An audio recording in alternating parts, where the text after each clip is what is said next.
What's going on? It's Reapers Electronics. Today we have a camouflage controller. Wait, what camouflage controller? I don't see anything. Just kidding. This one came in for stick drift, so we're going to put Hall Effect sticks in it. We're going to go ahead and get it disassembled here. So, I didn't think that if I said, hey, I'm going to start working on controllers, that it would take off this fast. I have quite a few controllers coming in. I knew that there would be, a good little influx. I didn't think there was going to be this many this fast, though. But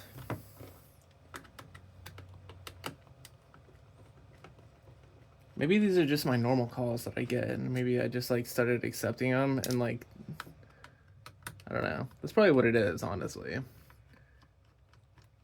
It's just I'm getting my normal calls, and I'm actually accepting controllers now, so all of a sudden I'm getting a whole bunch of them. Because like I said, there was a huge demand for PS5. I don't get that many for Xbox. And most of the time, the ones I get for Xbox, it's only like the Elite controllers. So, and with those ones, I don't work on them because the freaking thumbsticks, they're screwed on. And 9 times out of 10, they're, whatchamacallit? Ew, look at all that gunk. Ew, dude. Ew, look at that. That was nasty, dude. That's like hand gunk and stuff from like people picking their boogers and rubbing their butt and nasty stuff. Ugh. Anyways, the thumbsticks, 9 times out of 10 on the Xbox Elite controllers, free spin, and then they don't ever come off. So I don't waste my time on those ones.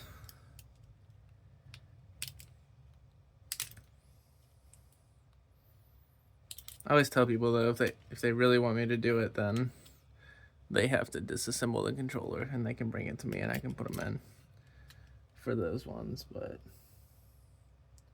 I'm guessing that most of them can't even get those thumbsticks off themselves. So, all right. So we got this broken free. Ew, this controller's so gross. It doesn't look gross, but it's got a bunch of gross stuff on it. Alright, got the thumbsticks off. Now we're going to take it over to the soldering station. Alright, we got some flux on the wires here because we got to remove those before anything else.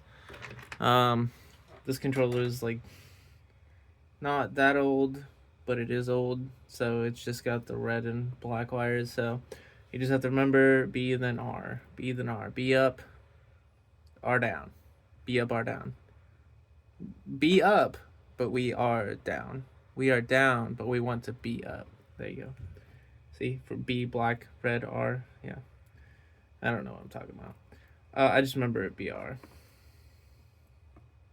And then the more modern PS5 controllers, it's YGBR.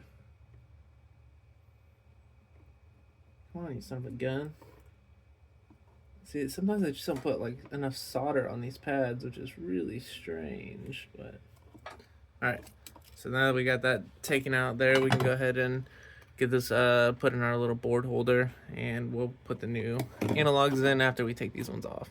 Alright, first things first, first step here, soldering iron, get our solder on each one of these pins here, that way that they melt at a lower temperature, so that we can use lower temperatures to take the analog off, because contrary to what you might believe, these boards do not like high heat. So gotta do that. Get all our solder on here. And once we have that on there, we can go ahead and put our hot air on it and get all that liquefied. Alright, so with the hot air blasting on it, this will get loose and pop out just like that. And then we're gonna heat it from the opposite side and suck up the solder. Oops, sorry about that, didn't mean to hit you. Suck up the solder out of each one of these holes here. I need to clean out my solder sucker here.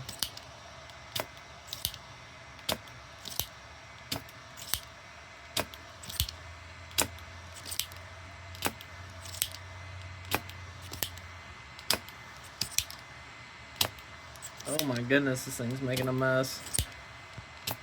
Yeah, I definitely need to clean this out. I don't even know if I'm gonna be able to. Yeah, it's just literally dumping stuff out. Let's try this last one again. It's usually on the last one, right? It's always on the last one. Great. All right. Well, I might get that cleaned up a little better off camera. All right, so successfully removed the analog. As you can see, that's the one we just took out. That's the other one. Now we gotta wait for the board to cool down, flip it over, and then take that analog off. All right, so we got our solder on the other analog here, so now we can go ahead and heat that one and remove it just like this, and just like that. It is removed, and all those holes are sucked out, so now we can go ahead and put the new Hall Effect sticks on there. All right, and just like that, they are magically installed on there. So you can see each one of those points is soldered in, and you can see how flat they're sitting. That's always the best when you get them just right. So we're gonna go ahead and calibrate this. All right, so I have it plugged up here, and you can see that this is absolutely the worst case scenario. This just means that I'm gonna have to mess around with it a bunch. If it was like, you know, just the y-axis or just the x-axis, even right here, it's a lot easier because then you just have to adjust one for the majority of it. But both of them are showing quite a bit of errors. So, and this is what I was telling you about before, where it'll show up gray if it's above the threshold, which is 0.1, which all of them are actually above 0.1. So it will definitely register. So we need to calibrate those. All right, so we got the controller all put back together. It's plugged up here, and as you can see, it's at our top value there that we don't like to go over, so that's perfect, 0.035. And of course, the rest of the values are plenty under, so it will not register until you start playing with it. But other than that, this controller is good to go.